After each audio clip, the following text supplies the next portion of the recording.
what Metallica did in 1983 was they delivered an album that went where others didn't go. It was just so aggressive and so tough, and it's boys will be boys. No American band ever sounded like that. And you had all these underground kids that all of a sudden when that record came out, it was like, this is our band. This is really our band. We had a very, very pure vision back then. Just four guys who just loved to play metal. We didn't think too much, we just did it. We were just living in the moment. We had the songs, we had the attitude, we had the fire. We were out to conquer the world. Coming up, Metallica drinks to success. Everyone was calling us Alcoholica. We were proud of that.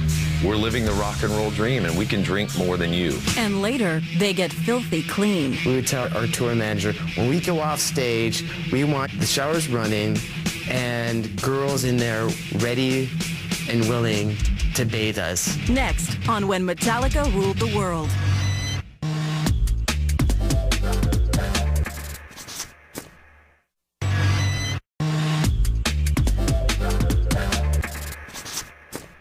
This is called No Remorse. In 1983, Metallica definitely were heroes of the underground. Kill 'Em All came out, and they went out and toured, and people saw how great they were live. We had about 35 dates with one of our favorite bands called Raven, and we went out and saw the United States for the first time. I really can't remember much of the Kill 'Em All for One tour because we were pretty much inebriated 24 hours a day. It was a bunch of 19-year-old kids who were basically given a carte blanche to just go out and rage and pillage. Destroying dressing rooms, getting in fights, fighting each other. We didn't know anything about touring at all in those days, but we know one thing: don't take a Winnebago out and expect to ever return it. This poor Winnebago just died an ugly death. The trailer didn't have a top when it ended. It was probably the odor of all the alcohol that just killed it. I mean, it was crazy.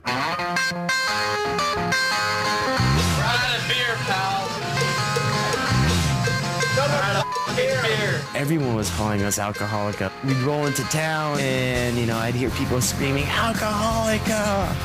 The name just stuck. I'm gonna leave. We were proud of that. We're living the rock and roll dream, and we can drink more than you. For the most part, the booze just fueled those first few shows and then started fueling those first few tours. We had to drink before we went on stage. Getting warmed up. I remember being fearful one night. Oh, I'm not drunk. What do you mean we're going on in 10 minutes? Oh, trying to drink as much as possible. It's just crazy. I just want to say cheers to all you guys and thanks for coming down and getting nutty with us, man. Cheers. I mean, it got to the point where someone gave me a live tape and I was like, oh my God, that's us. That doesn't even sound like us. We were out to drink and destroy. We'd come out of clubs at 7 in the morning. People are off on their way to work. We're jumping on the hoods of their cars at stop signs. Go to work. The kind of stuff that we were doing just probably shouldn't be talked about in family television. Shooting guns off at hotels, in the middle of Hollywood. It also involved a lot of other things, like partaking, at a female. Back then, bands like Metallica, Anthrax, Slayer, the girls were kind of few and far between. And maybe it's because of what we looked like. I'm too sexy for my shirt. God, they're ugly. That's a bunch of ugly guys. We looked like we were 7-Eleven employees. They can rock, though.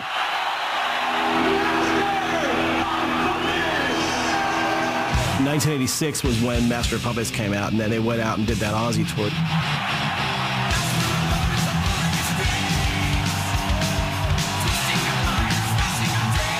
And that was when they went from being a really amazing underground club band to being a band that could go out and play arenas. It was unbelievable to be sitting there with Ozzy every night playing to 15,000 people. I'm there, Coliseum. The place was packed. Looking around, and they all had Metallica shirts on. Everybody was headbanging, and somebody tore off the seat cushion off their seat, and they threw it at the stage. And so everybody started doing it. It looked like piranhas attacking a ham, you know what I mean? I've been to probably a couple hundred concerts, and this is the only concert I was ever scared at. And When it was time for them to leave, to get off the stage, everybody kept chanting.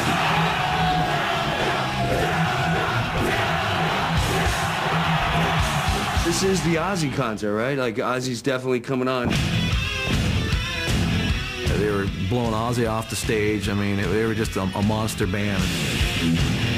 We were out to take over the heavy metal scene. We were just having fun. You never actually got a chance to think that there was anything else that could be. We were with Ozzy in the States till late May, and then Europe after that. Until next year. Yeah, we're pretty much on the road.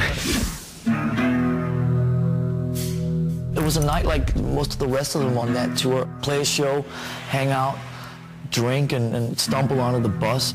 That night we were in Sweden. We were on our way to Denmark for a show. Me and Cliff were the last two people up. I went to bed before he did. The next thing that happened was I just remember hearing these loud noises. It wasn't an earthquake, it was the back wheels of the bus jumping. The bus flipped and was rolling. And I thought, oh my God, we're going off a cliff or something. The bus, went over on its side, and I kicked out the back window, which is the emergency window.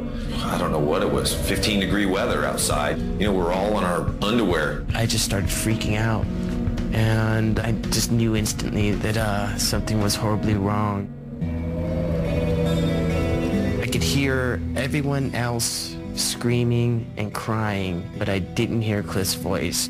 But it was all kind of odd because we were standing there going like, where's Cliff? And turn around, I could see Cliff's feet sticking out from underneath the bus. There's no movement, there's no nothing. And that was just something that I'll never forget. The vision is just, it's burnt into my mind.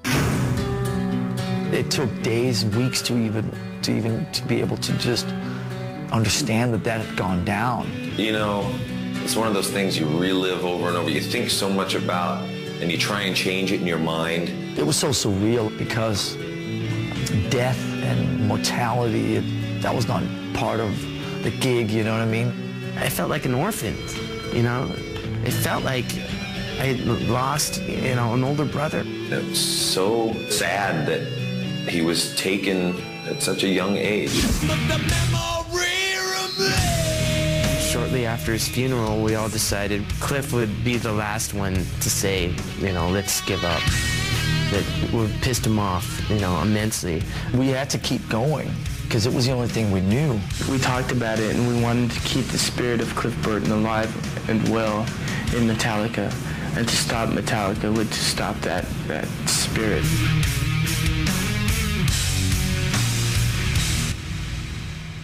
Coming up, Metallica fills the void.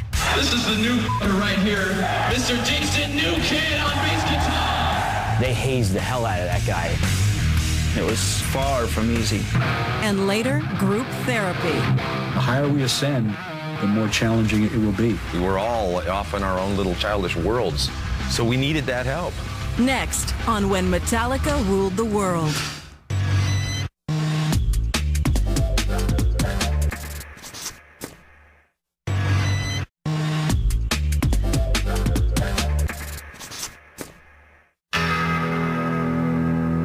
In the fall of '86, Cliff died. And as horrible of an experience of losing your best friend, there was no way the band wasn't going to go on. We've always had, fighting attitude, because we know Cliff would want it that way. We just jumped in and started auditioning, calling around, checking in with people like Brian Slagle. I said, well, I think I have the guy for you, Jason Newsted. Of course, his favorite band in the world is Metallica. When I went in for my audition, I'm like, oh, holy crap. I know every song that they played and worshiped them and all that thing. He was incredibly talented. In the end, we just realized that Jason was the right guy. 11 days after I was asked to be in Metallica, we were touring Japan. This is the new right here, Mr. Jason New Kid on bass.